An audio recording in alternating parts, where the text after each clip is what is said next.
RTS Info, Didier Duployer.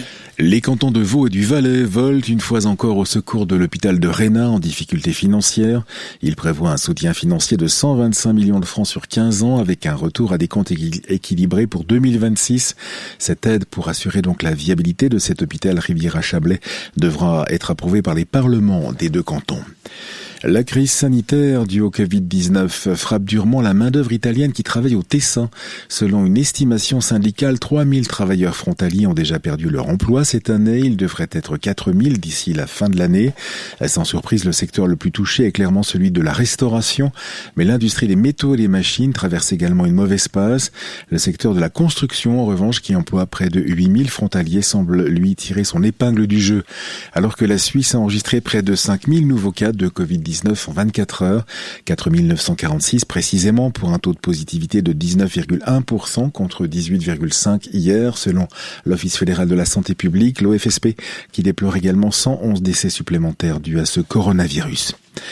10 associations régionales qui ont quitté Pro Juventute il y a tout juste une semaine ont présenté ce matin leur nouvelle structure à l'occasion de la Journée internationale des droits de l'enfant.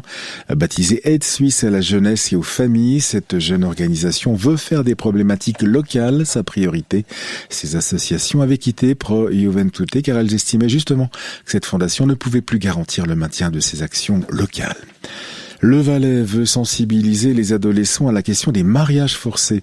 Interdit en Suisse depuis 2013, il reste pourtant une réalité. Une brochure est conçue par l'Office valaisan de l'égalité et de la famille. Elle offre des conseils. Elle fournit aussi des adresses où trouver de l'aide. Disponible donc à cet office ou sur le site internet de Violences domestiques. Elle sera aussi distribuée dans tous les centres de loisirs du canton. L'Arménie a remplacé son ministre de la Défense qui a démissionné ce matin, 10 jours après la signature d'un cessez-le-feu au Haut-Karabakh qui a consacré la victoire de l'Azerbaïdjan. Un accord vécu comme une trahison par de nombreux Arméniens. Le Premier ministre a donc nommé l'un de ses conseillers pour reprendre ce portefeuille. Un Premier ministre dont la démission est d'ailleurs toujours exigée par des milliers de manifestants.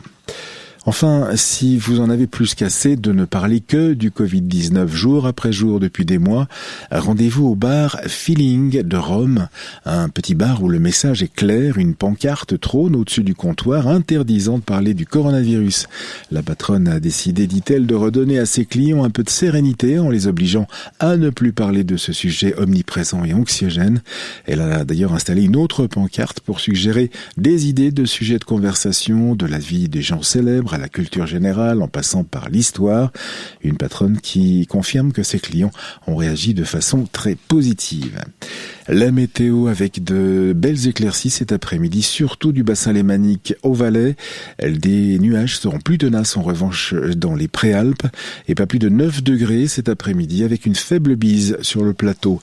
Demain, il y aura du soleil après dissipation du stratus sur le plateau vers la mi-journée, un stratus dont le sommet se situera vers 900 mètres.